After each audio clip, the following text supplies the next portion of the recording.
actualmente esta relación con el Polo como lo vive. Doctora Juana, muchas gracias por estar con nosotros. Cuéntenos de qué se trata la conferencia de hoy. Muchas gracias por este espacio, por estar todos aquí y quienes están en diferentes regiones y ciudades. Hoy quiero compartirles, y aunque la finalidad pueda ser hablar de los avances en claritromicina, realmente también quiero que hagamos como un resumen, una revisión basada en la evidencia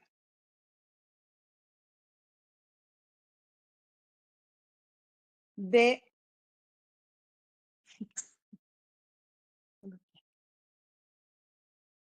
que hablemos de infecciones respiratorias altas y bajas y de lo que nos pasa en el día a día en nuestros sitios de trabajo, sea urgencias, hospitalización o consultorio, con las infecciones respiratorias. Entonces, en esa ruta a seguir vamos a hablar de infecciones respiratorias altas y bajas, vamos a hablar de avances en el tratamiento, y vamos a hablar también de avances puntuales en claritromicina. Y cuando empezamos a evaluar la literatura, vemos que hay un sinnúmero de guías,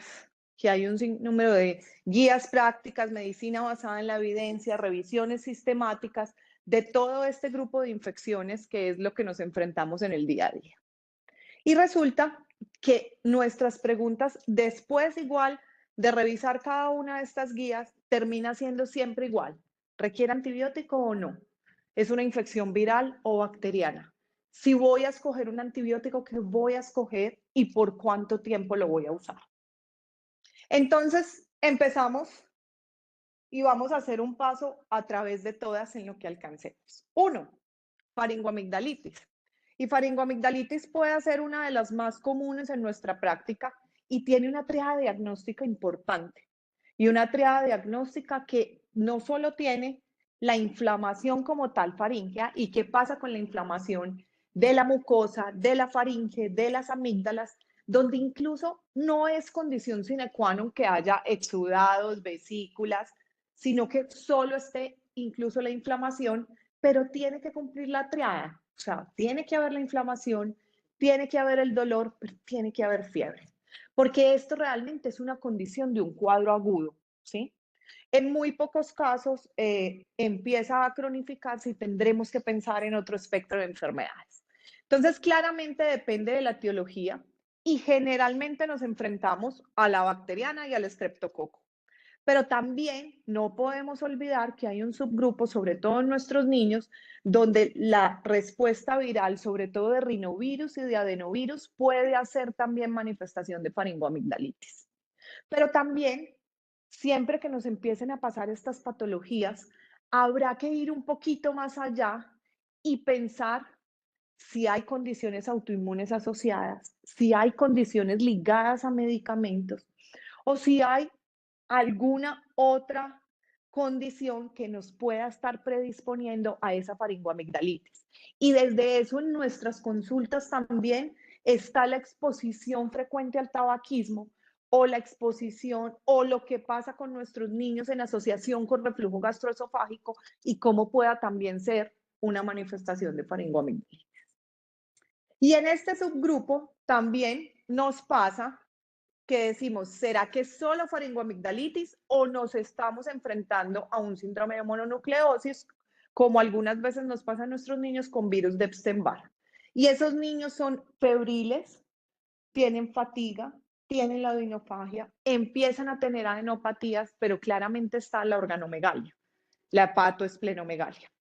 Cuando les pase eso, sobre todo en adultos y en adolescentes, piensen sobre todo, claro, en el muy chiquito pensamos en virus de Epstein-Barr, pero en el adulto o en el adolescente piensen mucho en VIH, porque hay que tenerlo en cuenta y posiblemente es algo que se nos pasa, pero puede que el 25% de los casos haya que pensar en esto. Y también pasa en las infecciones en tejidos profundos, que hay veces solo vemos esa faringoamigdalitis, pero claramente nuestro riesgo de correr frente a esta condición está muy dada a la infección del espacio profundo. Y también cuando les pase en adolescentes o en adultos infección del espacio profundo, que no es tan común, también hay que pensar en VIH.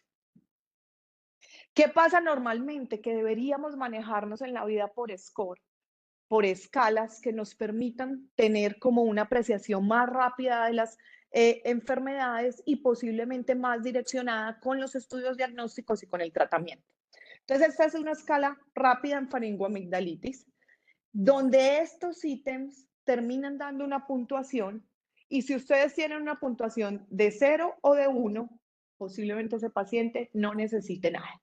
Y si ustedes siguen teniendo una sospecha diagnóstica importante, pasan a un cultivo.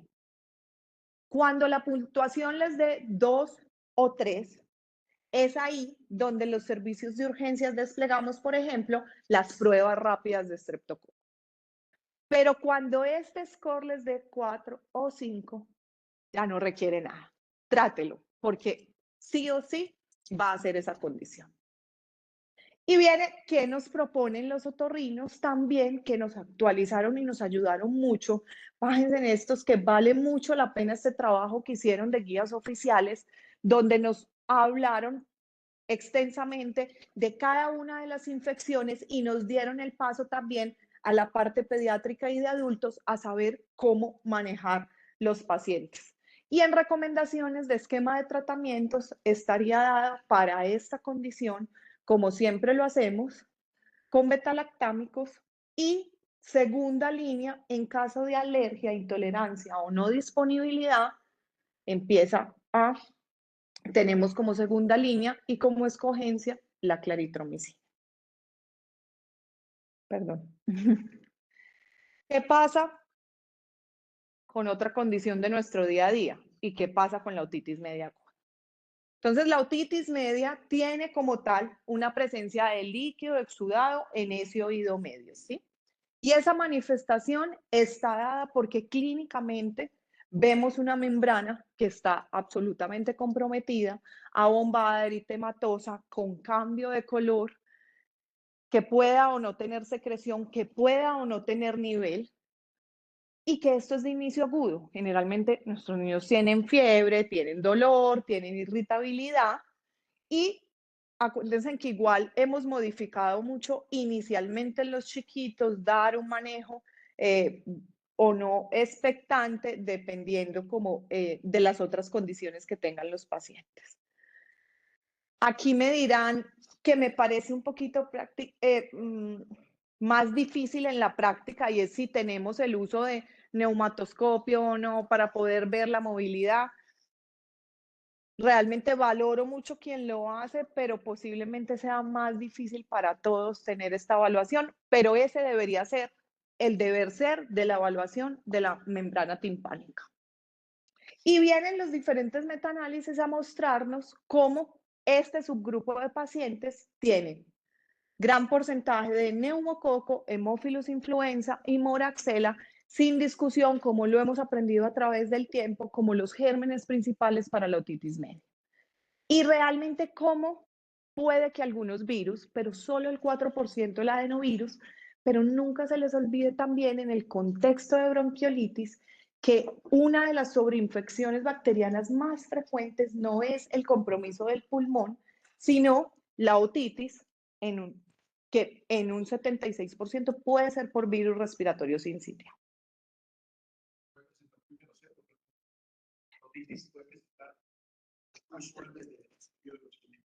Es una buena pregunta. Sin embargo, la fisiopatología real dice que primero es la invasión del virus respiratorio sincitial quien realmente modifica para que haya la colonización y la sobreinfección bacteriana.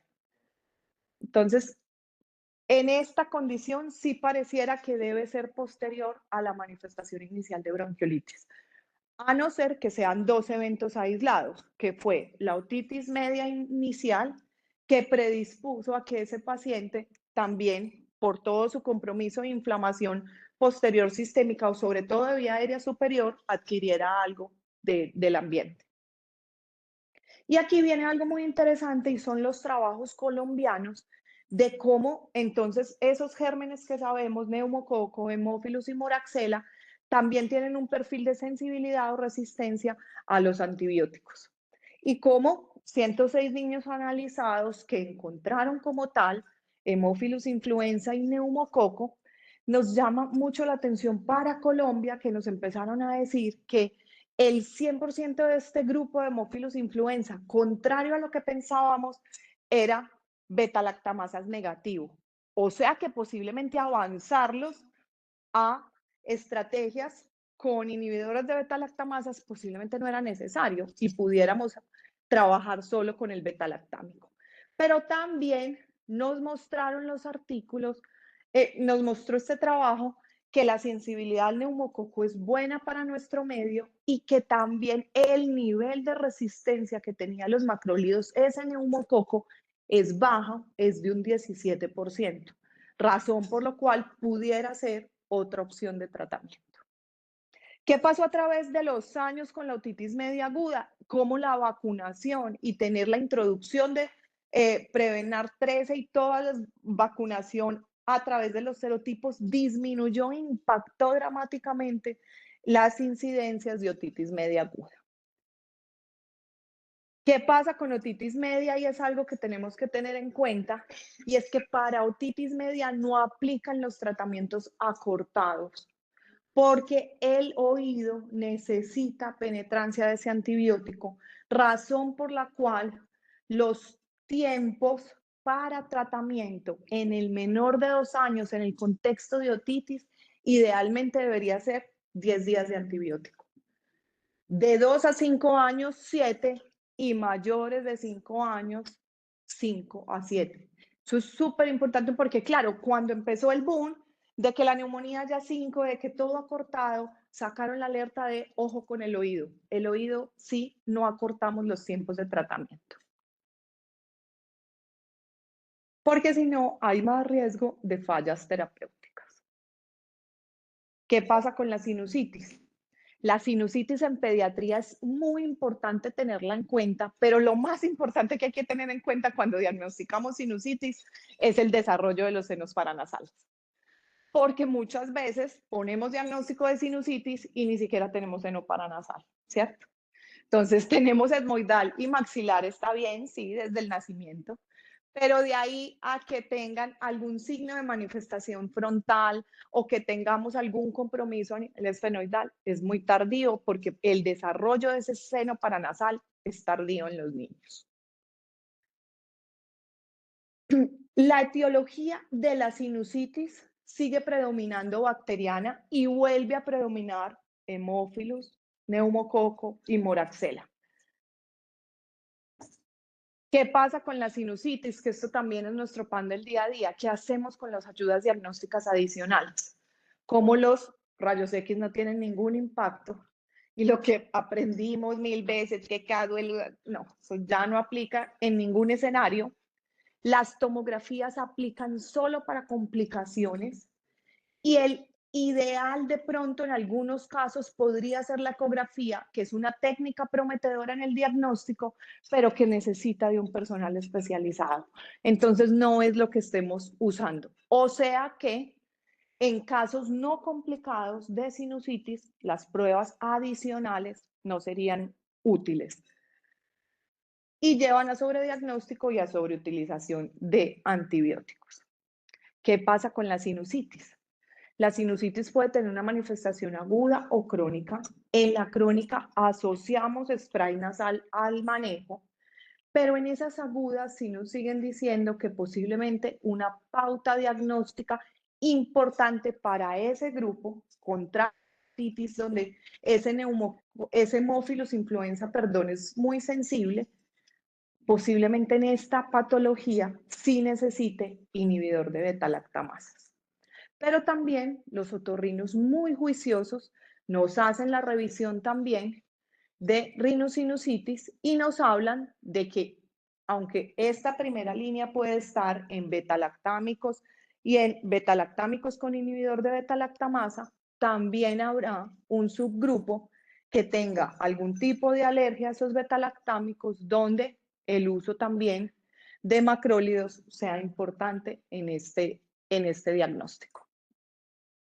Les traigo dos entidades que son de nuestro día a día, el croup y la bronquiolitis, pero también para pensar que posiblemente es una entidad que es muy netamente viral y que no requiere uso de antibióticos. Y el croup en el día a día vemos un síndrome clínico causado por obstrucción de vía aérea superior, principalmente de esa área subglótica, en nuestros niños generalmente por infección viral y por parainfluenza 3 o 4 como importantes, pero el rinovirus y el sincitial, incluso COVID, es importante en este tipo de patología de vía aérea superior, donde el estridor, la disfonía y la tos son características y es, digamos, una condición que es fácil de diagnosticar clínicamente y puede tener algún tipo de coinfección o no, que también deberíamos manejarlo por escalas y estandarizar como la escala de evaluación para que podamos ver si lo que ponemos de administración de tratamiento tiene algún impacto y tenemos o no mejoría en esos pacientes y cambiamos el score entre leve, moderado o grave. Porque claramente estos moderados se vigilan en los servicios de urgencias más de 4 horas y esos graves se hospitalizan o se les busca algún tipo de remisión.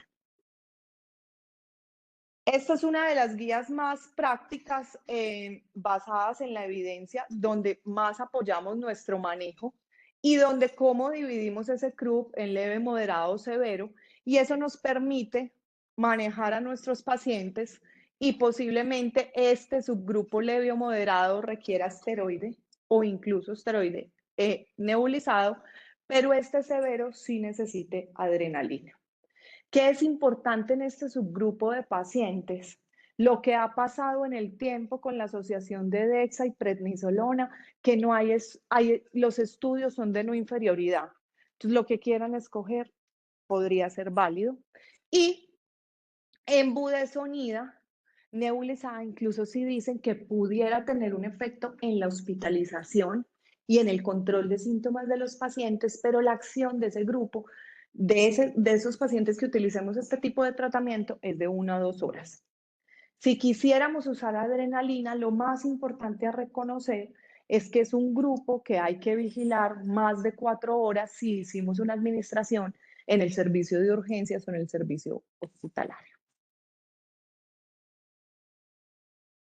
Y ahí en CRUP no hay indicación de antibiótico, ¿sí? A no ser que empecemos a ver que el componente de inflamación de vía aérea fue secundario a una faringoamigdalitis, que ya lo hablamos, pero de resto no habría indicación ahí. ¿Qué pasa con la bronquiolitis? Tampoco es una condición que haya para indicar antibiótico. Recuerden que la sobreinfección bacteriana de este grupo de pacientes es muy baja y corresponde, dependiendo de la literatura que lean, pero máximo el 4%. O sea que el bronquiolitis con sobreinfección bacteriana también es algo que tenemos que ir quitando del radar, pero sí con especial cuidado que aquellos síndromes febriles posteriores, niños que iban bien y empezaron a hacer pico febril, posiblemente la sobreinfección bacteriana que hay que buscarle a la bronquiolitis es la otitis media aguda y la infección urinaria. Y ahí sí desplegamos el manejo que hablamos de otitis media aguda, ¿sí? O con beta-lactámicos o con macrólidos. En bronquiolitis, ¿qué es importante? Que empecemos todos a sensibilizarnos cómo hablar de los perfiles, porque no todas las bronquiolitis son iguales y posiblemente empezar a estudiar nuestros pacientes de una forma más específica en medicina de precisión nos permite entender que hay niños mayorcitos de 6 meses que sibilan mucho, que tienen eczema, que tienen historia de o un rinovirus y que este subgrupo posiblemente en perfil A sí le sirva una prueba terapéutica de beta 2. Pero que este subgrupo perfil B sí sibila mucho, pero es un sincitial y sibila y no tiene ninguna historia ni ningún antecedente de atopia. Entonces posiblemente este ya no sea tan beneficioso a no ser que sea solo prueba terapéutica estricta y posiblemente este se beneficie más de manejar detritos de vía aérea con adrena dependiendo de la condición deteriorada o no del paciente, mucho lavado nasal e hidratación y de pronto en algunas zonas donde todavía se use la hipertónica pueda tener cabida. Hipertónica ha caído en desuso porque los trabajos no han demostrado que tenga impacto ni en el score de síntomas ni en hospitalización y antes le apostábamos mucho porque reducía las estancias hospitalarias. Cada vez eso ha ido cambiando en el tiempo y ha perdido menos valor, pero para centros que tengan bien documentado como investigación que en sus gremios mejore como tal las estancias hospitalarias, podría ser utilizado. El perfil C son niños más chiquitos, más graves, que los recibimos y hay que correr con ellos para remisión, porque el requerimiento de oxígeno es muy alto y este subgrupo de pacientes, por ejemplo, se beneficia más, es de dispositivos avanzados en ventilación no invasiva o en cánulas nasales de alto flujo para tratarlos. O un perfil D, que es el que vemos y que podemos mandar para la casa con tranquilidad. Aquel sibilante feliz, sonriente, tiene un virus respiratorio sincitial, pero no tiene tanta manifestación, que pueden o no hacerles pruebas terapéuticas con beta 2 o no, manejarlos en la casa o simplemente lavado nasal y control antipirético.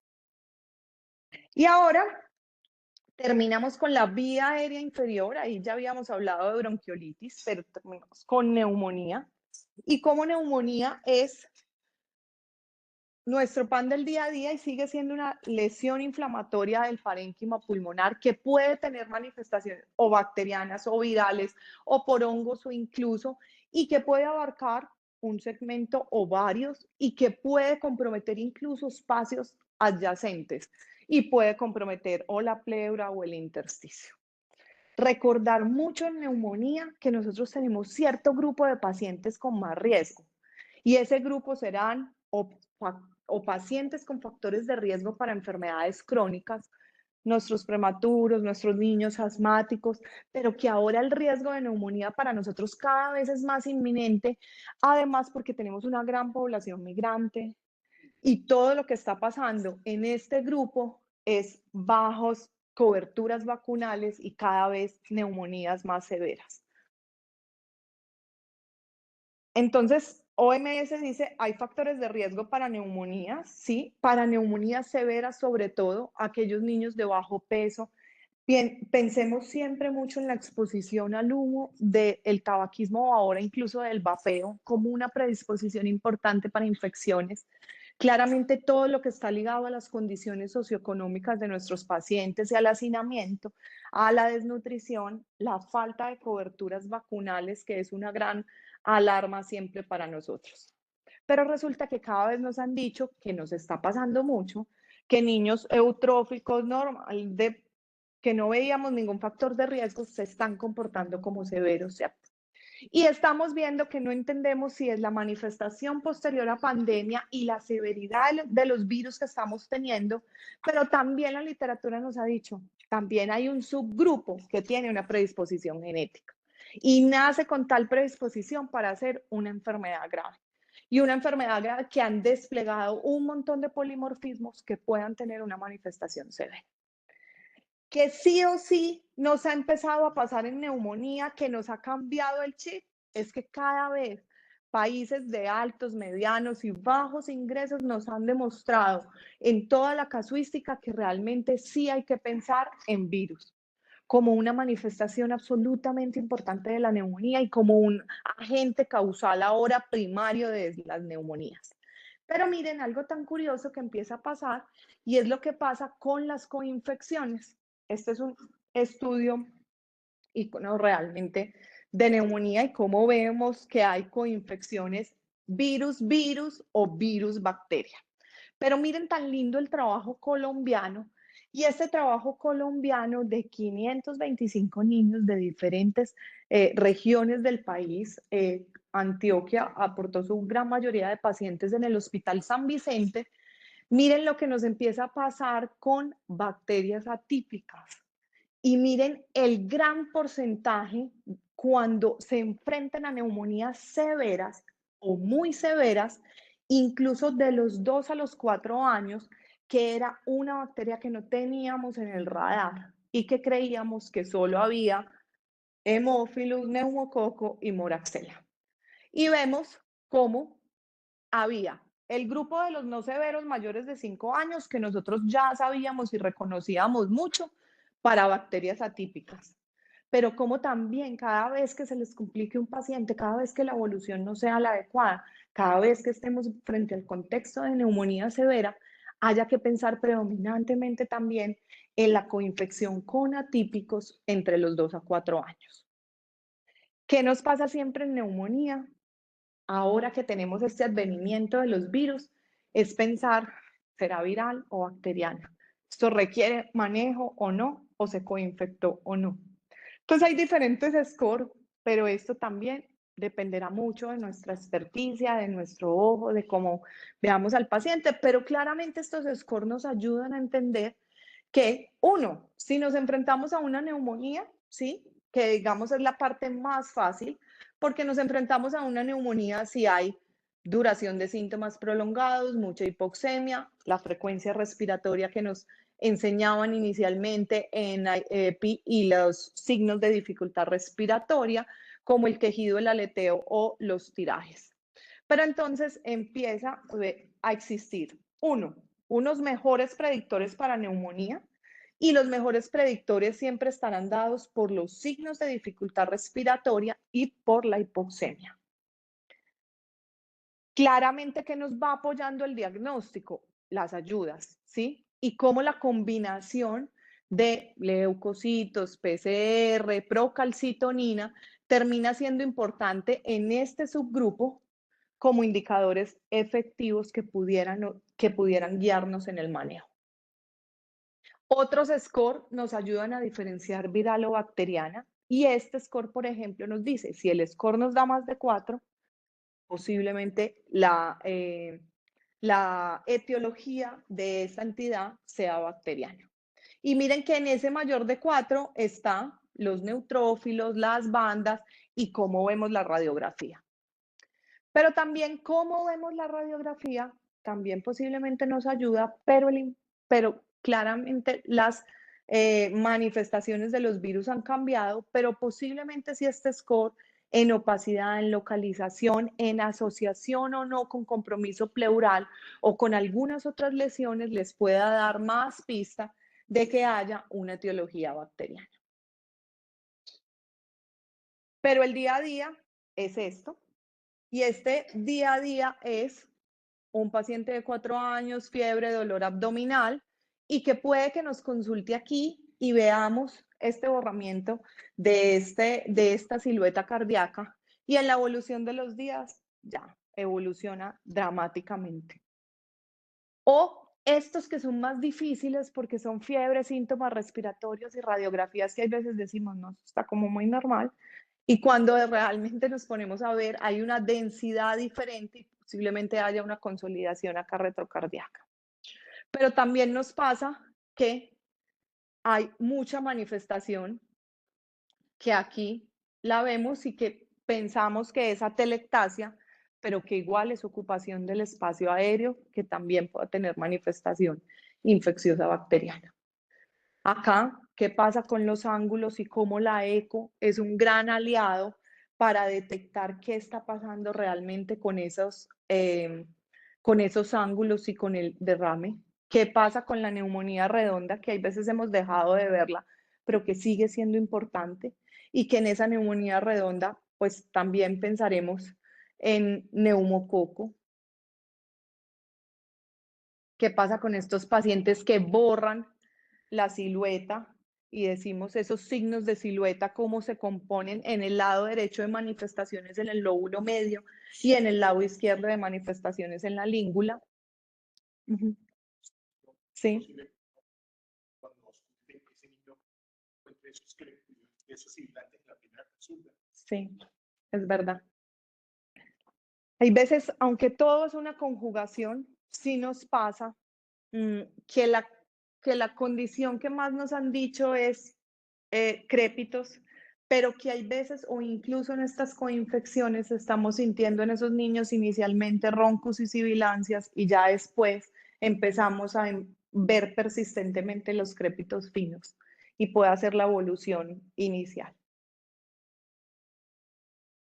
Pero esto es lo que les digo, que ha sido tan miedoso en el tiempo, que claro, estas primeras radiografías que les mostré, dice uno, bueno, no eran tan difíciles, excepto por la retrocardíaca, pero también empieza la discusión de ¿es virus o bacteria? Porque esto es lo que ahora está pasando con los virus.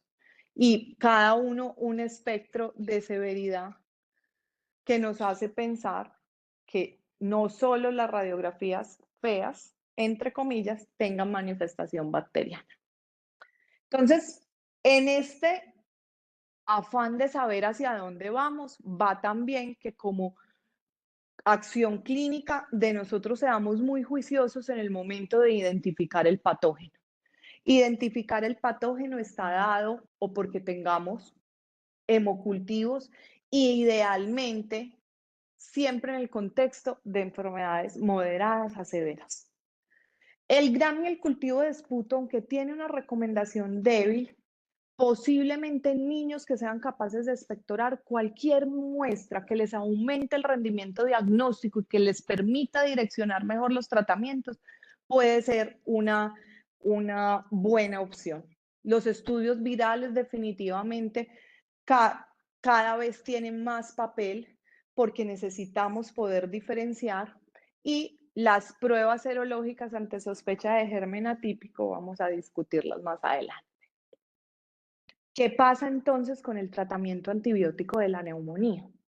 Entonces, no ha cambiado y seguimos pensando en neumococo, moraxella y hemófilos. Tendremos que pensar en un subgrupo que tiene un neumococo resistente, donde el manejo antibiótico posiblemente haya que asociarle a ese beta-lactámico, inhibidor de beta-lactamasas. Pero miren que este consenso es muy lindo, es un consenso de los europeos, de los españoles en el CEPAR, y habla de la neumonía en niños. Y miren qué tan importante para este subgrupo de pacientes donde nos abre la posibilidad de decir, listo, creemos en un atípico y empecemos con macrólido, pero miren neumonía en el contexto grave, lo que les decía. ¿Qué pasa con este subgrupo de pacientes que incluso lo demostramos en el trabajo colombiano de cómo es la asociación de esa cefalosporina y más el macrólido, ¿cierto? Esta es una conducta que es ligada de los adultos, pero que día a día cobra más evidencia en nosotros porque la manifestación de severidad hemos ido demostrando en diferentes estudios regionales y poblacionales cómo la etiología ha cambiado y cómo esos niños en gravedad puedan tener un atípico asociado.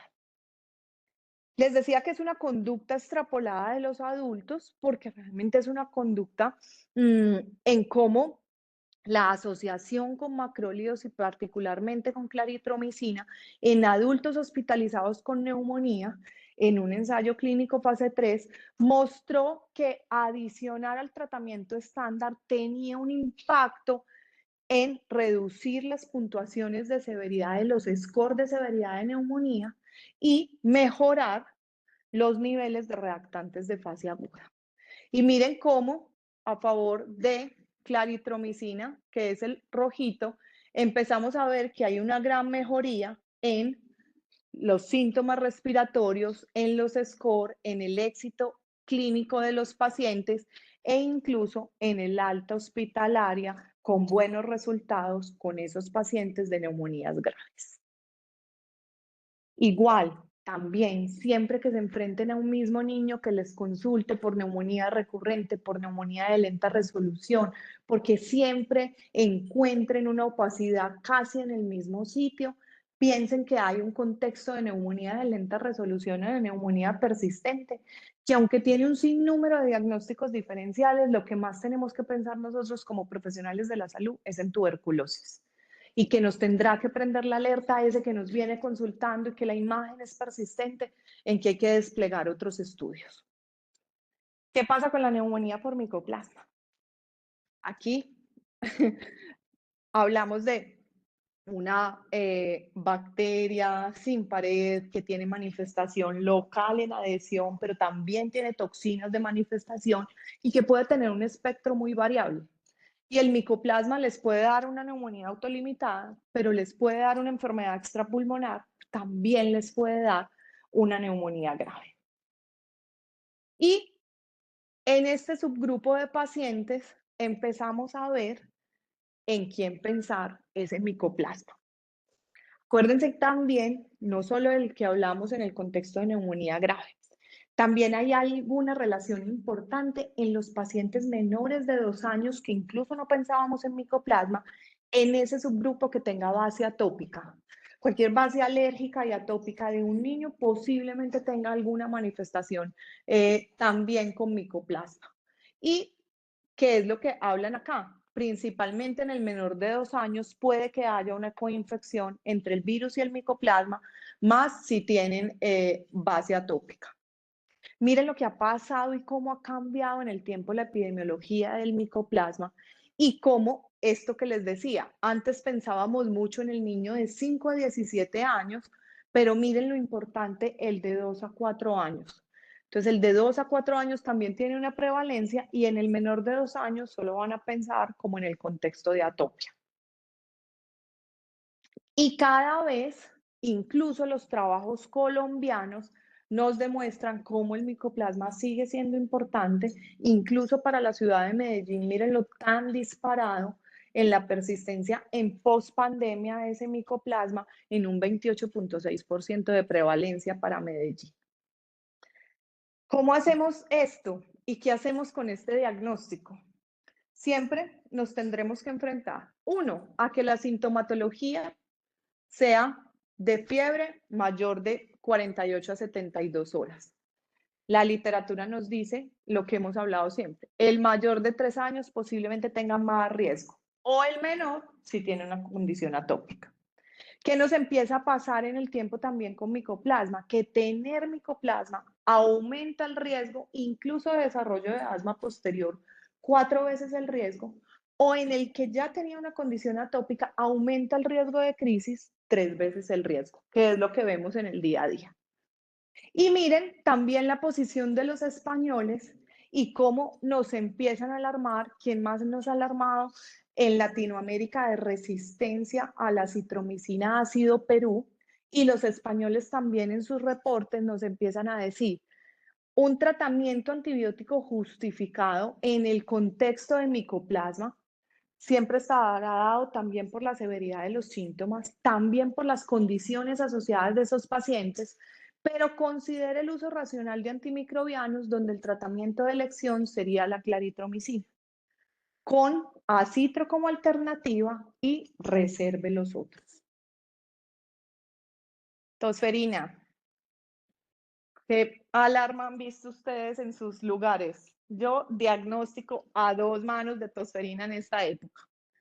Casos probables, que son los que estamos buscando y mandando PCRs activas, también con la posibilidad de que estos casos probables, el menor de 3 meses, el de 3 meses a 12 años o el mayor de 12 años, pueda tener PCR, aunque también les digo que el fila respiratorio que tiene el diagnóstico de atípicos al final del reporte y el diagnóstico de tosferina tiene una buena sensibilidad para el diagnóstico como tal y pudiera detectarles también en un 90% tosferina.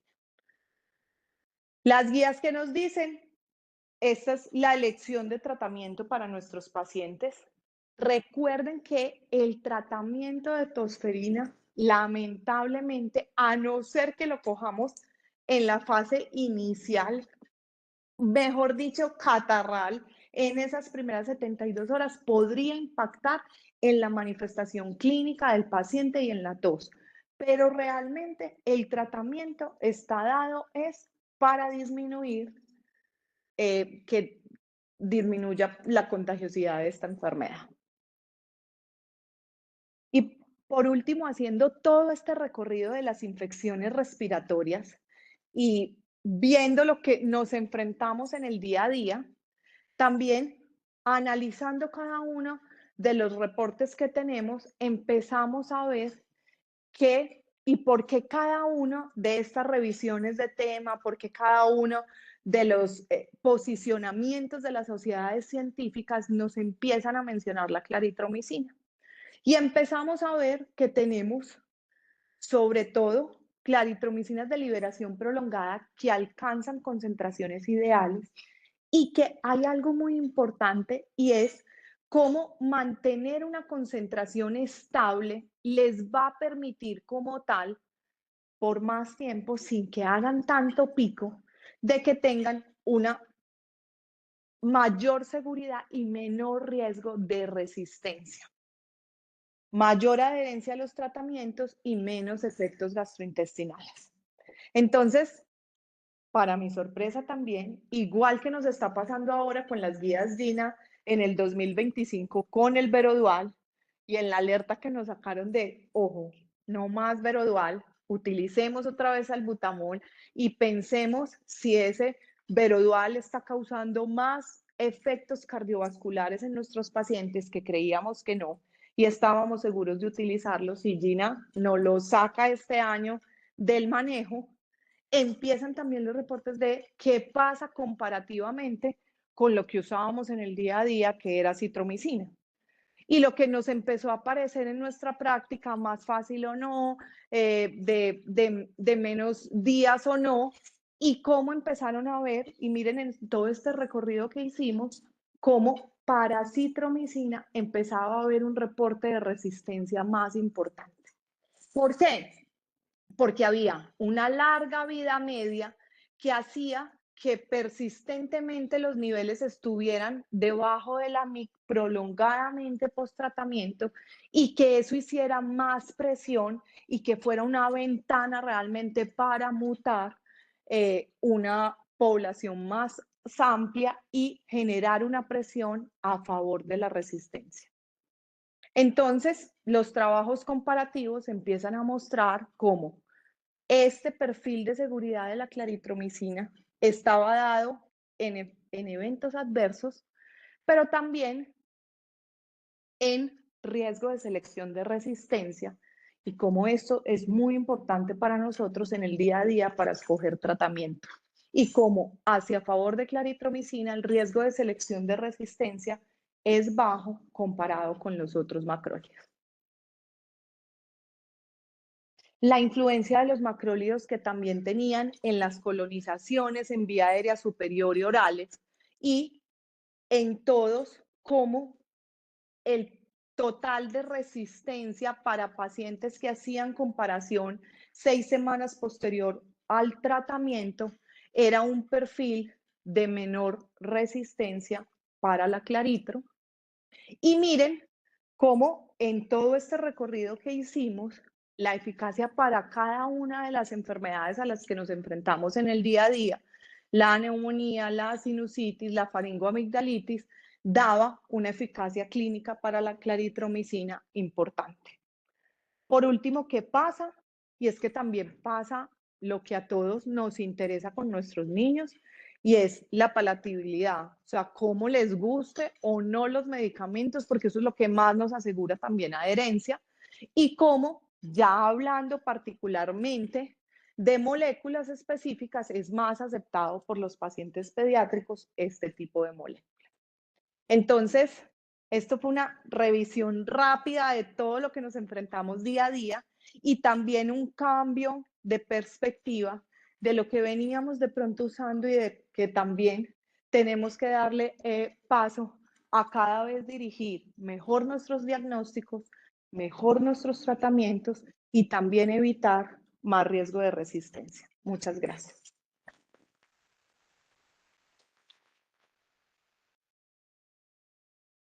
Bueno, doctora, muchas gracias por tan interesante revisión, literalmente de up and down, de arriba. Hay una pregunta que nos hacen varias preguntas que nos han hecho en el chat ya. Una de ellas va en relación desde Barranquilla, nos hace una pregunta en relación a la adherencia. En el contexto de la atención primaria, ¿qué recomendación haría usted a nuestros colegas de atención primaria presentes acá buscando mejorar la adherencia en ese tipo de tratamiento bacteriano en pacientes Yo creo que ahí es muy importante y es la que a todos nos pasa, que hay que probar los tratamientos. Lo siento. Y todos los que son papás saben que toca probar porque hay que ver si eso realmente sí pudiera generar o no adherencia, porque si no, ni me gusta a mí, pues mucho menos le va a gustar a mí y posiblemente mucho menos a nuestros pacientes. Entonces yo creo que uno de los factores es eso. Otro de los factores siempre será más ligado, yo siento que a la administración en horarios, pero sobre todo a la educación. O sea, cada vez hay que resaltar más que nuestro papel como educadores es fundamental y poder hablar mucho del riesgo de recidiva, de malos tratamientos, de riesgo de resistencia, claro, en palabras coloquiales, claras con las familias, pero educarlos en que la administración no es hasta que lo vea mejor, como ya lo veo tan lindo, le suspendo, porque hay que explicarles muy claramente el riesgo de tener esos tratamientos incompletos. Entonces creo que mucho va ligado al sabor, a las dosis y a cómo educamos a nuestras familias. Muchas gracias. Desde Bogotá Ok. En el contexto de la atención primaria, 3 tips para llevar a la casa. En el contexto de cuándo iniciamos un antibiótico y cuándo no. Cuándo cruzamos la línea de listo, decidimos tomar la decisión de prescribirle al criterio médico el antibiótico. Yo creo que por eso también me interesa en que hiciéramos esta revisión tan extensa y es que en que pudiéramos otra vez apropiarnos del diagnóstico, pero también muy direccionado, por ejemplo, en los score, en que no es a ojo, en que no es que te veo más maluco o no, es que realmente cada uno de los scores de cada una de las enfermedades nos permite movernos entre leve, moderado o grave. Y en ese contexto de moderado o grave, las complicaciones son mayores. Entonces, creo que va muy ligado a que nuestro ejercicio médico claramente siempre esté muy apoyado en la evidencia y en lo que hay también para entregarnos entre uno y otro, en colegaje del uno al otro, de este no le puse o sí le puse, pero no porque lo veo más maluco o menos maluco, sino porque tiene cierto score de severidad que me respondió o no al tratamiento o que quiero evitar secuelas y una repercusión a posterior. Esta viene de Cali y va en relación al efecto inmunomodulador que patología baja neumonía y demás que han mostrado claramente la mejoría de los resultados clínicos de pacientes. También se ve en respiración alta o no se tiene claridad. Debo ser muy honesta con ustedes y nosotros estábamos esperando, de hecho este año, 2 trabajos muy esperanzadores. Uno en el contexto de asma grave y otro en el contexto de todo el factor inmunomodulador en las cicatrices de la enfermedad pulmonar. Y debo decir que los trabajos no fueron concluyentes. Entonces, creo que siempre que vayamos a optar porque sea para uso inmunomodulador, sea bajo una decisión clínica consensuada con el neumólogo, con el infectólogo, porque la evidencia no está soportando tanto como antes creíamos el poder inmunomodulador. ¿Que hay poder inmunomodulador en medio de la infección? Sí. Y en medio de tratar la infección aguda como antibiótico antimicrobiano, ahí sí puede haber factor inmunomodulador de regulación, sobre todo de interleuquina 8, de fibroblastos, pero que a posterior, solo como manejo inmunomodulador, como lo usábamos en bronquiolitis obliterante, en asma grave, en bronquiolitis severas, en disquinesia, en fibrosis quística o en bronquiectasias, todavía tenemos una línea que no estamos 100% seguros de recomendar. ¿Tenemos alguna pregunta? Doctor, le paso el micrófono para que Colombia lo escuche.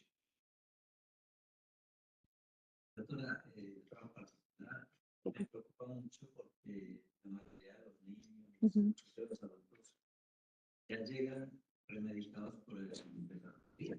Sí. Cuando las niñas son auxiliares y quieran son referentes, Sí. el regente de la farmacia con el diploma de empresa, del centro. Sí. Y ya llegan premedicados casi todos con medicina. Mm. Entonces yo digo, pues, no va a mandar a su familia para que usted tenga esa edad, va a llegar a Sí.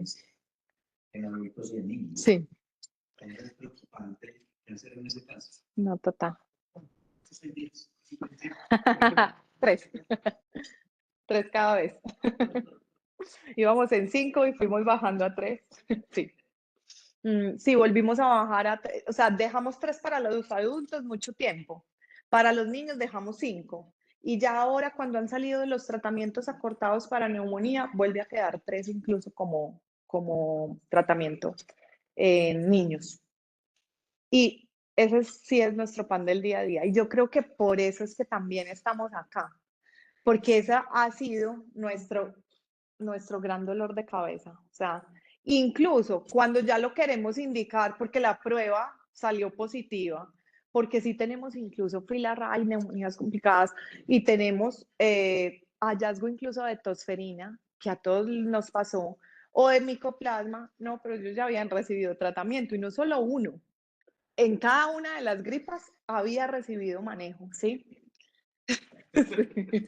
Entonces, sí, yo creo que es a lo que nos estamos enfrentando y por eso nuestro papel cada vez más de educadores a las familias. No sé, siempre me he preguntado qué tanto pudiéramos impactar en ese otro sector. O sea, si los médicos incluso pudiéramos llevar educación médica a ese otro sector, de sensibilizar un poquito que el trabajo de las farmacias es un trabajo en equipo, no un trabajo en contra, ¿cierto? Entonces, no sé si de pronto también con el vecino, con el amigo en el barrio, pudiéramos hacer cosas diferentes también de sensibilización dentro de las visitas y todo ese rastreo que se hace también de medicamentos, pudiéramos tener algún impacto, pero creo que el papel sí nos toca es de 100% educación y de sensibilizar a una familia de que cuando llegue a la farmacia y alguien haga eso, esa familia sea capaz de decir, yo mejor voy a ir, así sea a mi médico de al lado, ¿sí? Pero sí pienso que es muy de educación. No, pero es que eso es el pan de cada día. Pues yo que trabajo en la domiciliaria, Sí, uno va del paciente o del familiar sí, y no le va a mandar antibióticos. sí, No, es un cuadro viral. sí. Entonces, hasta que no llega el médico que le manda el tratamiento antibiótico, no quedan No felices. quedan Y contentos. por más que educación que uno le haga al paciente Ujú, sí. o al familiar, Pero yo creo que no demos la pelea. Y sobre todo porque ahora, cuando tenemos la severidad del virus respiratorio sincitial, el rinovirus, el adenovirus, que se cree una bacteria claramente y que eleva reactantes horribles y PCR de 21, nada, ahí nos toca sentarnos con el paciente, mostrarles. Yo uso mucho como las imágenes y trato de hacer como comparaciones de las radiografías y todo, no importa, porque es que visualmente hay cosas que son muy feas y hay cosas que son impactantes, ¿cierto? O hay cosas que son complicaciones que de pronto hacen que nuestras familias vayan cambiando un poquito el chip.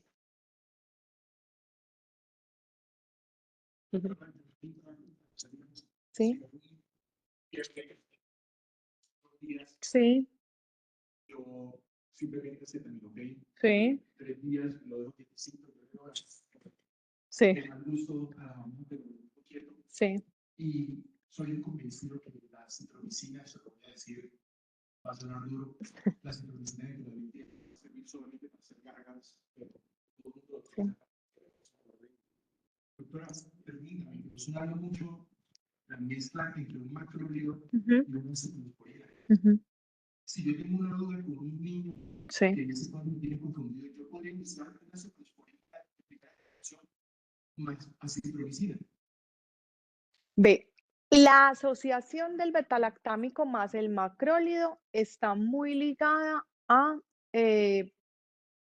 el componente ya de de neumonía moderada o grave, o sea que el contexto no sería tanto para el manejo, digamos, como ambulatorio, ¿sí?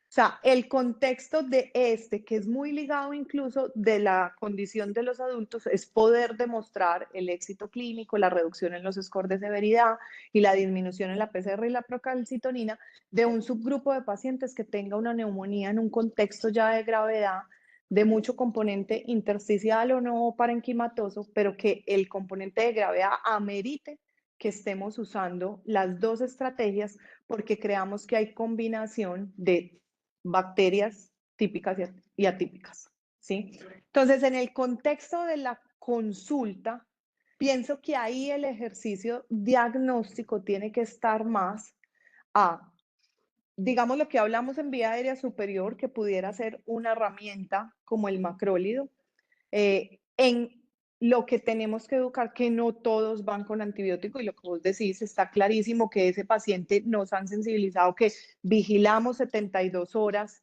cómo va a evolucionar esa fiebre o no, y que realmente va a cantar con esa fiebre o no, porque muchas veces o canta el oído, o canta la orina, y no tenemos nada que ver con el sistema respiratorio, así está en contexto de gripa o de manifestaciones de vía aérea superior. Si la combinación ya en la consulta sea adecuada de cefalosporina de primera más macrólido, creo que no sería, digamos, como el contexto ideal. Nosotros podemos iniciar entonces una citromicina, y si no vemos mejoría, cambiamos una sí. Ah, bueno, eso es una buena pregunta y que de hecho me la hace mucho, porque entonces ya o lo que estábamos hablando, el que ya recibió o está en la dosis intermedia de lo que está pasando con la citromicina y no sabemos porque la respuesta no ha sido la adecuada. Yo ahí pienso que siempre habrá que reevaluar el diagnóstico, ¿sí? Y segundo, si la condición sigue siendo de no mejoría de ese paciente, si pudiéramos virar de macrólido, porque puede que estén jugando otras cosas asociadas como la resistencia o las recaídas o el fracaso terapéutico que ya hay reportado en la literatura.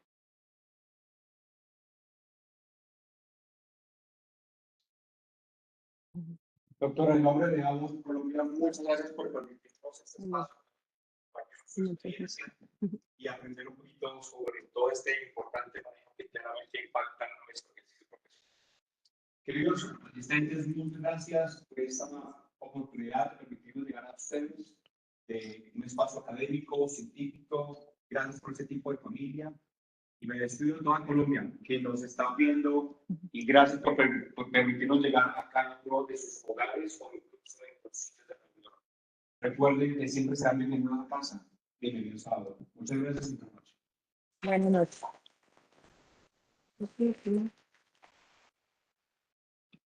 Pero muchas gracias.